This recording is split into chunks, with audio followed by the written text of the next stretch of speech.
Hi, ladies and gentlemen. Eddie Marcus here, and this is Thanksgiving Day.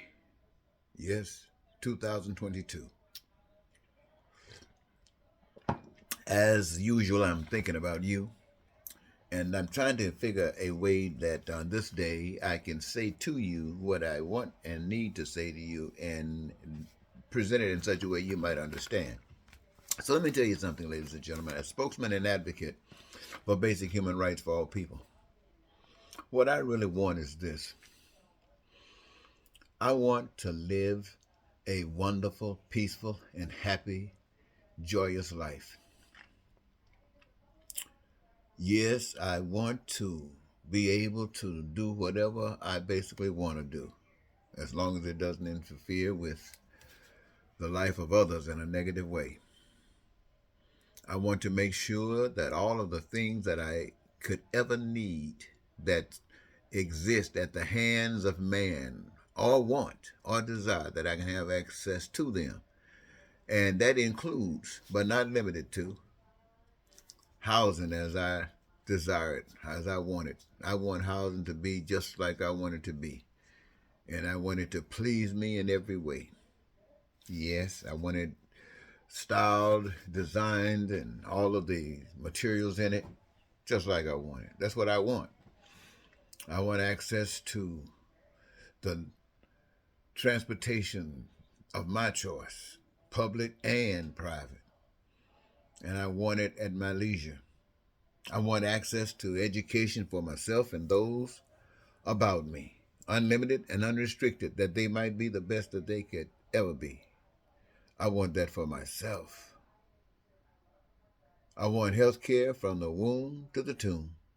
Anything that might happen, I want it prepared to be taken care of. I want the best education system that you can imagine. I want the best instructors there, those only that want to be there. I want the facilities to accommodate that, what education really is to the people, what the education really is to me. I want the same when it comes down to healthcare. I want the best healthcare workers, best healthcare providers. I want the people that love it the best, and I want the facilities that would make it possible for them to shine like they want to shine. Yes, ladies and gentlemen, I want to live in peace. I want to be prosperous. I want to be free. Yes, I want joy and happiness, and I want to live the dream, not dream it. I want this for myself. And the thing that entitles me to it is my ability and the fact that I am engaged in the process of creating that which I just described. That entitles me to it. But one other thing that assures me that I could have it is if the same liberties that I extend to myself, I extend those same liberties to everyone else, that the life that they dream of, the life that they want to live instead of dreaming, that they have it just as I have mine. For I know as I'm satisfied, I'm no threat to them, and as if they are satisfied, they are no threat to me. And since we're using the resources that are given to us from a power that is unbiased, that all of these resources, and the best way is to do it in love. Yes, ladies and gentlemen, this is what I want. And this is what I want for every, not just American citizen. I want this for every human being on the face of the earth. And this is why I talk about having it. You see, you talk about heaven, huh, on earth, and you give it up in the beginning for this that we have. Now, we are told in movies, I'm sure I've shared this with you, we are told in movies what happened in the beginning of America's upmaking. Yep, and we were made to accept it through the information, the way we were trained, the way we were indoctrinated. We had movies about the natives of this land who were murdered, and you can put in whatever adjective or descriptive word that you feel is appropriate. It happened to the natives, and they were beat down. The warriors, they were murdered until there were no more. And everybody else who didn't have that spirit of resisting, they didn't have that spirit of special powers that came from special powers. They were ultimately weakened and bent down their knees, and just absent of the truth, absent of the courage, they yield. And for the fact that they could continue to live, they decided to become whatever those that would kill them wanted them to become. But it just didn't stop there. It People who were my shade or darker were treated as slaves. They were made to work and make certain people wealthy.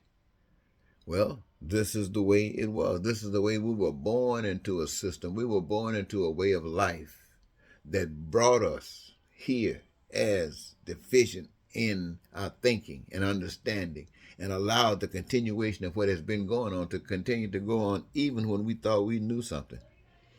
Well, the scriptures tells us that the day that you would disobey the truth is the day you will surely die. And we are all, in my estimation, dying today. And dead, not dying, we're dead and we're living in hell. We are dead and we're living in hell. And my challenge to all of us is that we wake up, and in waking up, we will realize that in order to be alive, we must be what? Bolder than death. And death will have no hold on us, and will allow us, that's freedom, to be who and what we are required to be in changing the system and changing this economic way of life that we have caused so much pain and suffering. I, as spokesman and advocate for white people, women, black people, the poor, the straight, the gay, those who are native to this country, and those who come across the borders. My answer to those who run across the border is the same answer that I bring to the American people. Stay at home. Change your system of government. Change it to be the kind of government that you want it to be. Resist any other government except the government that you want it to be. Don't be running to live another day, to eat another grit, to do whatever you do during the day. That's not living, that's existing for the benefit of others. So, we sold out heaven for this. We should rethink this. Give up heaven for this. I don't think so.